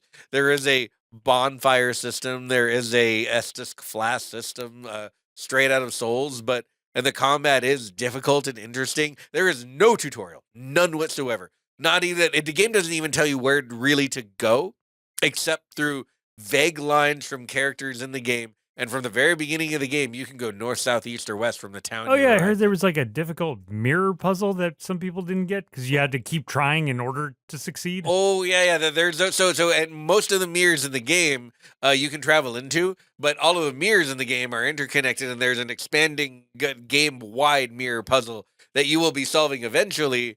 But you could literally go through the whole game and never know it's there. Hmm. You go through the entire game and never know it's there. So cool stuff like that. Yeah, Mina the Hollower. Can't get enough of it. Having an awesome time. Um, my buddy Ross and I, and James will be joining us soon, are also going back through Space Marine 2, where we're gonna get into the PvE only missions finally. So we're having a good time doing It is that. installed and ready to go. Hell yeah, we're gonna play some Ready this to weekend. purge some heretics. Yeah, and kill some heretics. Absolutely. And we've been watching some good stuff lately. James and I have seen a few movies we'll talk about. I need to talk about one on my own, but the first thing I'll talk about, because it ended very recently, and I will say absolutely no spoilers because I'm just barely over halfway through the show. But I have to talk a little bit about Widow's Bay. The show I'm going to watch all of this weekend. Yeah, so Widow's Bay is an Apple TV original series, and it is a horror series. It's a horror It comedy. is a horror series that is one of the funniest shows I've ever watched. Um, the reason it's funny is because it is horror, and they are doing horror, and the horror part is obvious, and over the top is a wrong word, but it is obvious. It is strictly what they're going for, and it is played incredibly straight. But so are all of the jokes, and it's very British humor. It's very subtle. It's very like, oh my god, two people, like why do these people talk to each other this way? And then how stupid it is, like what is going on? But all of that in the context of this very creepy fucking show. I haven't seen a show this good in a long time, and I can't wait to finish it. And is a talk about it with all show- my friends. This is a show where various people throughout disparate corners of my life that have never talked to each other a day in their lives have all individually messaged me and gone, "This is a James show. You need to be watching this." Yeah. Show is brilliant. It's absolutely masterful. All of the we were speaking recently about like directors that come from music videos. All the video that Patrick Williams put out recently, and this is another one. This is a Hiro Murai who did such amazing stuff as like most of the Childish Gambino videos and Gold by Chet Faker, and went on to direct a lot of really other cool shit. And like this is a show, man. He's directing the shit out of it, and it looks so good. And the acting is good, and the sets are beautiful, and the tone is perfect. The soundtrack is perfect. This is just God. It's excellent fucking television. I'll put it that way. Mm-hmm. The other one I need to talk about is the movie The Furious. Yes. I had the opportunity to go to see this at a very late night showing at the Alamo Draft House because it was barely in any theaters at all. The Furious is a Hong Kong martial arts movie along with all of the greats. You could go back to Donnie Yen, but you can get into like a lot more of the Thai stuff. The big reference for this is like, what if the Raid and John Wick met? Like as franchises, and said, well, what if we like dip the peanut butter in the chocolate? And that's what you get here. So not only do you get a really compelling, really interesting story that's awesome to follow, full of non-stop balls to the wall martial arts stuff, but like all of the martial arts choreography is incredibly clearly shot. It's beautiful to look at. It's stuff you haven't seen before. There's a lot of grappling in this, but the grappling is somehow combined with a lot of kung fu. It's just so cool. So much fun. So many amazingly visceral fucking moments. Just beautiful. Beautiful the entire way through. And it's just a story of, you know, a man who is mute, cannot speak, and he speaks in sign language with his daughter, and she is kidnapped, and he needs to go and find her. And he's gonna do some fucking bad things to people to find her. And that is the movie. Look, when James Gunn and Robert Cargill both talk about, oh yeah, you need to see this, those are two directors I respect the most, and I'm like, oh, okay, I need to see this. Yeah, just absolute, yeah. The trailer, I wish I could have gone with y'all to the movies. Dude, yeah, it was. I never would have gone without you. It was just your next day was your first day of work. Yeah, and I was like, I don't need to keep this guy out till all hours of the night so we can like go into work the next day. Because I'll tell you what, I got a little drunk in that theater. But man, what a movie! If you can see it in theaters, do. If not, you will lose nothing. Watch it whenever you can, however you can. I'm gonna see this movie probably 100 times in my life. I can tell right now. Loved it. All right. I know that we have a couple things we want to talk about together. I want to knock out some things just real fast for me. Let's see here. Like you just said, I started a new job. That's what's been making me happy. Yay. Hell yeah. So I am gainfully employed again. That's fantastic. Looking forward to what that's going to mean for me in the future. Yeah. Because of that, night times have been kind of stressful. With a lot of stuff going on. So I've been rewatching the Harley Quinn animated show to de-stress. Hector and I are working on a super secret project that we can't talk about. But I needed to mention it because it is occupying a lot of my time. And hopefully a few months into the future, we will be able to talk about what that super secret project is. Yeah. I got to guest star on the fantastic podcast Metal Geeks, available on Spotify, where we cover a lot of the stuff that we talked about this episode about Summer Game Fest. Thank you very much, Carrie, for having me on and having me record that. That's everything that's like general in my life. Hector, let's talk about the things that we need to talk about for stuff we have done together. All right. So the first one we'll talk about is one that John can even get in on, and that is last night we saw Project Hail Mary. Yes, we did. Man, what a good movie. And nobody, let me ask, how cold were you guys? Oh, going in? Going in. Yeah, no, I knew almost literally nothing. I am a trailer avoider. Yeah. A very much a trailer avoider. So there, just about none of this movie was spoiled for me when I watched I also never saw The Martian, so I didn't know the writer's previous work. Yeah, see, I saw and loved The Martian. I've seen it I read the book times. before I saw the movie, and I like the movie. The book's incredible. Yeah, so when I went into this, I thought, oh, just another strategic scientific puzzle solver. Okay, cool. And when, how are we allowed to say what the plot is? I mean, the plot, I guess so. say. Yeah. We shouldn't spoil the ending, but yeah, let's do the plot. There's a literal, like when another object in space approaches his spaceship, my mind immediately went to like interstellar logic of, oh, this is like humanity's future, saving humanity's past. Like I started doing all these fucking logistical tumbles, and then he goes into the new object and alien. Yeah. Fucking alien. Yeah. A fucking actual factual alien. What John's kind of avoiding here is the basic premise of this is for a reason, our sun is dying. Right.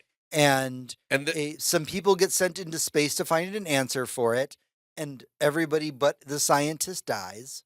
And most of the movie is Ryan Gosling in our first encounter with an alien in the history of ever, trying to figure out A, how to talk to each other, and then B, how do we save our respective suns? And let me point out really quick that for space nerds, and going to the magnet high school I did, I couldn't help but be one. According to Fermi's paradox and the Drake equation, no matter how many alien species are out there in all of the universe, and even in our own galaxy, it is so incredibly unlikely that us as a species will meet one before we completely die off that it's almost zero. Yeah, I mean, the only reason we would ever meet another alien species is if we both needed to be in the same place for some reason. At the same time, because it's a Christmas tree problem. Yeah, yeah. There was and will be life, but the odds that any of that life, especially sentient life, happens to be in the same proximity as other sentient life at the exact same sliver of fucking time, not happening, not ever going to happen. Yeah. Stop investing in shit like SpaceX because of their shitty IPO to send consciousness to the internet. It's bullshit. Yeah, Total bullshit. Please don't buy any SpaceX stock. That's free advice from us to y'all. But yeah, that's what I loved about this, is because it's like this is why, for any reason at all, we might encounter another species. And I love how fucking weird it is. I'm not even going to spoil what it is. I love how interesting it is. Oh man, and I smiled and cried. That's the only fucking review. Yeah, the way you learn to communicate, you smile, you cry. Ryan like Gosling at 3 carries points, the right? entire... You cried like 3 times. Yeah, absolutely. Oh, yeah. Ryan Gosling just hoists this movie onto his back and skips around. Yeah. And it's just like, the movie is incredible and light and wonderful and scary the and alien heartfelt is so and good. Beautiful, and he interacts so well with this alien. And like, and even the side characters, like the guy from the bear. Legitimately, this is a movie that is 2 hours of Ryan Gosling interacting with a physical puppet, and you will laugh, and you will cry, and you will hug your pillow, and you will fucking have a great time. Yeah.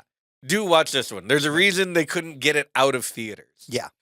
Word of mouth just kept spreading and spreading and spreading, and this movie, it was practically viral. It went from like, yeah, we're going to do a showing, to like, oh, well, this movie has been in theaters for like 3 months. Which never happens anymore. Never happens. That hasn't happened to a movie since like the 90s, as far as I know. What, Titanic? Yeah. Like, well, just give Mandalorian Grogu a couple more months, guys. Bro, it's already I think it's that movie's been gone, I think. Yeah. All right, Hector, how do we wind this whole thing down? We wind it down with Prince Adam. We do. Don't we? We do. Yeah. For our audience that is unfamiliar with my history, I am very much a child of the 80s. I am somebody who was raised on He-Man. On toy commercials in general. On toy commercials in general. Sure. As my mother reminds me, because I didn't remember this until recently, we were talking about it. My mother reminded me that as a child, if I could spend the week being a good boy, every Friday, I would get a new Masters of the Universe toy. So I was, in fact, the best boy, and I had a very large collection of Masters of the Universe action figures. I am obsessed with this series. Also, by the way, if you're unfamiliar with the cartoon, Lovecraft stuff is actually in the cartoon, which was probably my first exposure to Lovecraft things. Yeah, this movie I can't talk about and not be biased, so I want Hector to start the conversation.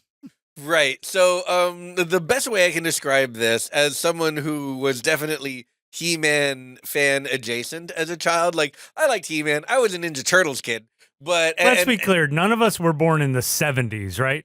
No. Okay, so none of us have a conscious memory of live for new episodes of He-Man, No, right? Okay, absolutely first not. off, John, I need you to dial that back for a second.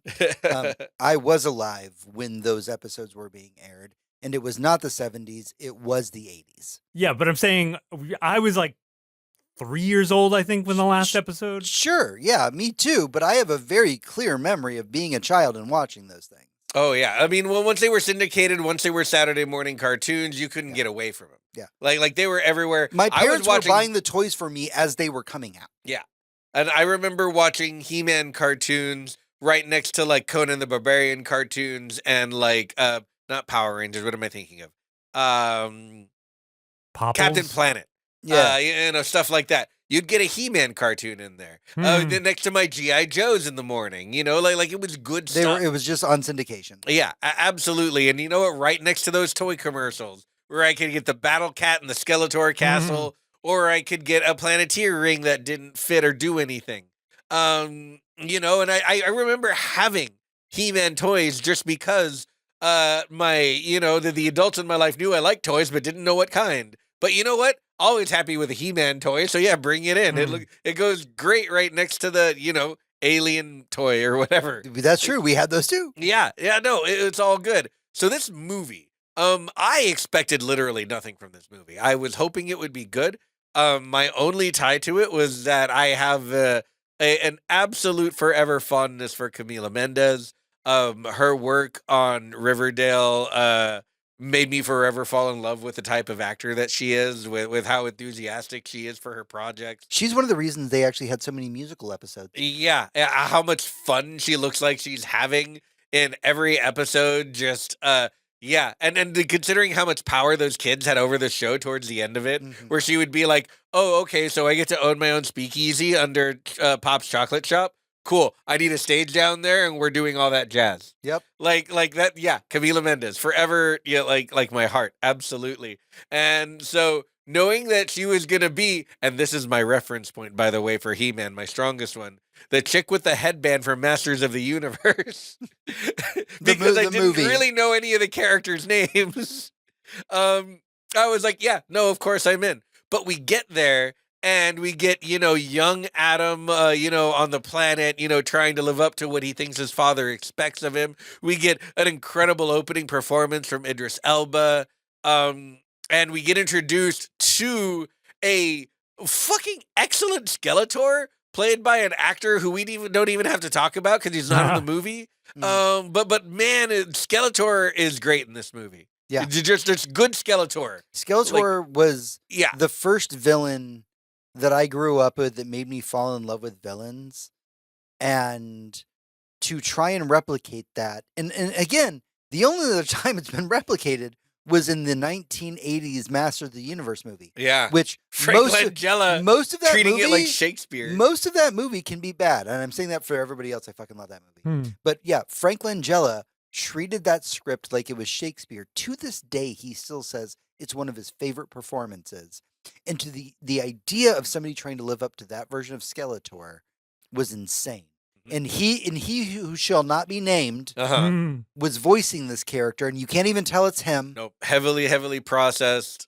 He was never in any of the. So if you actually go on the like Instagram stuff for like all the press tour, you'll notice that everybody that was in this movie hangs out together, they dance together, they have a good time, except for he who shall not be named, because he still acted like he who shall not be named, right? And they wanted nothing to fucking do with him. Yeah, he didn't need to be there. You need a guy wearing makeup, saying lines in ADR. To be clear, nobody has ever tried to do the Skeletor voice from the cartoon. Right. No, in that live would be action insane. Form. That would not translate to live action. Yeah. Okay. No, it would be like. But he still does the funny puns. That's the thing. He's still a little shit. Yeah. He's still very much like, oh, you have no honor, and then like stabs you in the ass, and there's like, well, you have no honor, and he's like, of course I don't, dipshit. He stabs you again. He literally uses like musclehead, bonehead. He makes sexual comments about He-Man's thighs. Yeah. Happy Pride, by the way, everybody. Yeah, absolutely.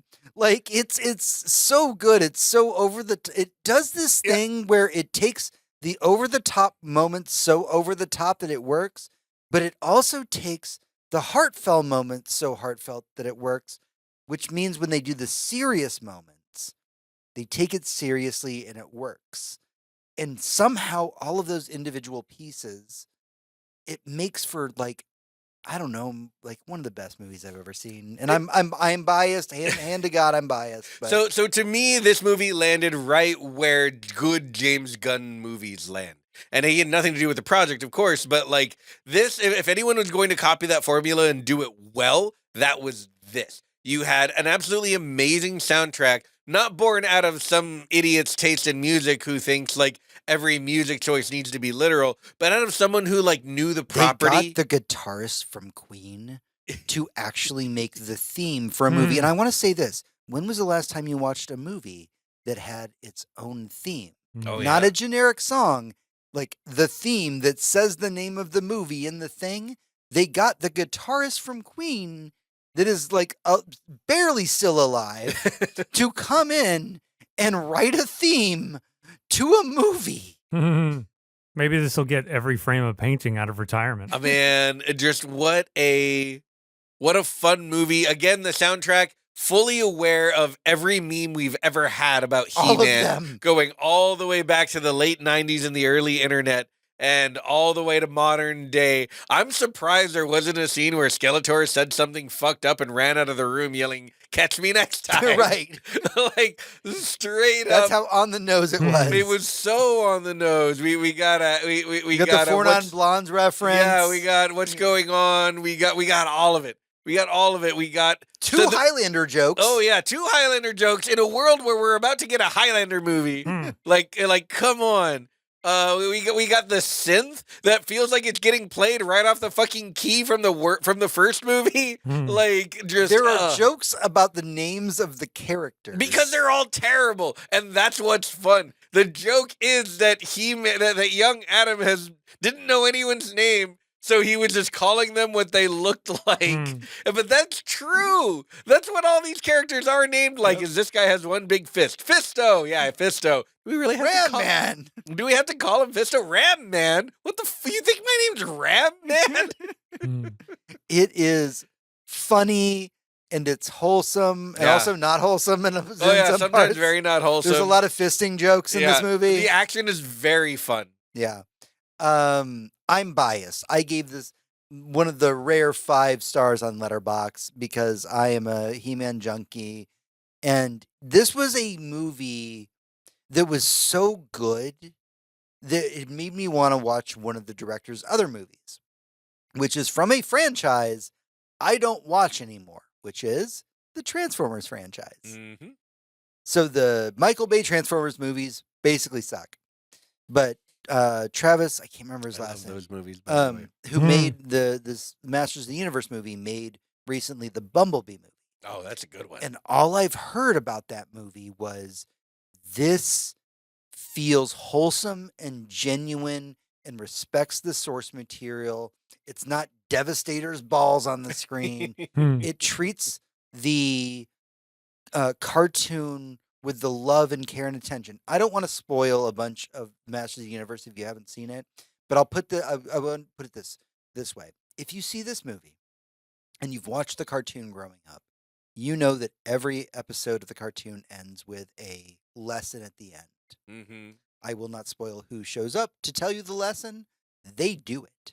They legitimately do that scene. What did we learn today? Yeah. And then they do 2 more extra like endings during the credits. There are a lot of end credit scenes in this movie. There are 3 total. Well, I guess that does beg the question, are we the only people that this movie could have been for if we still remembered, which I own the toys. I love that you asked that question, John. I love that you asked that question, John, because we took somebody with us to the movies who's a friend of ours that had no idea what the fuck He-Man was. And she walked out of that movie going, I fucking loved that. Okay, well, that's good to know. So there we go. And that would have been my answer as well, is like, yeah, you know what? All of the inside jokes, all the meme jokes and the needle drops, Those, yeah, they probably aren't for people outside of our very specific age demographic. That being said, if I had a little one and I took him to that movie, it'd be his favorite movie. Yeah. And you know what, he'd have that shit on repeat, and he would grow up with a fucking He-Man thing. Yeah, and seriously, like they do the adult, quote unquote, adult joke so well in the kind of Animaniac style. Yeah. Where to us we're like, oh my god, that's an adult joke, but like to a kid, they wouldn't know what a No, and even the Fisto joke is very Like- much like Fisto. That's a stupid name for a guy with a big hand. You can be more creative than that. Yeah. Haha, that's a funny joke. And we're like, Fisto. right. Like, yeah, it absolutely fantastic. One of the highlights of my year, one of the highest praises I can give to a movie, and I give this to Project Hail Mary as well, is just I'm just smiling the whole time. Mm-hmm. And God, man, Master of the Universe, the fact that they just took it as seriously but not seriously as they Right. did. It's just respect is all it is. Yeah. Right. It's we want it to be what it's supposed to be. There's something that the director said when he was on the press tour for this movie, and he almost said the exact same thing verbatim when he was on the Bumblebee tour, which was, I never wanted to make a movie based on a franchise that I loved growing up in a cynical fashion. Right. I want to honor what that thing was that I loved growing up, and that means the light parts, the dark parts, and I'm paraphrasing here, but I wanted other people to see it the way that I saw it as a kid. Yeah. And I feel like he did that Nailed so it. well. Mm-hmm. Well, I think that's good for the few of us. Mhm. I mean, like, when did the first Transformers come out? 2006 or 7? Oh, The Michael Bay. Yeah, the Yeah. ILM ones. Yeah. Like that show ended like 4 or 5 years after Sure. He-Man. The first movie came out like 15 years ago. Mm-hmm. This is like flatlining on arrival. No, I mean, Like- yeah. That's No, inter- you're The right. audience is like, we need to have. We're going to table that discussion for next week when next podcast, because there's a lot of information coming out about the way that this movie is being reviewed. Yeah, that in the box office, because it did not, as far as we know, like hit the box office very hard. how? Yeah. Right, but we will talk about that because Amazon, who were one of the backers of the movie, Mhm. have come out and said a couple things about that. But that's a preview for next time. Yeah, it is. Teaser. So that's everything that we have to show this week. Don't forget that you can head over to goodnight.gg to become a patron of our show. You can head over to facebook.com/GNGGcast where you can chat with us, as well as at GNGGcast on Twitter and goodnight.gg on Blue Sky to talk to me directly. Thank you to our patrons for helping us with the Tales from the Crypt episodes. Thank you. Abby was our sponsor for the week. Thank you, Abby. Thank you, Abby. Providing food and booze for the podcast. We Hmm. appreciate that. All right. But until next time, for Hector, this is James. And for James, this is Hector. For you, this is me. Everyone, good night. And good journey.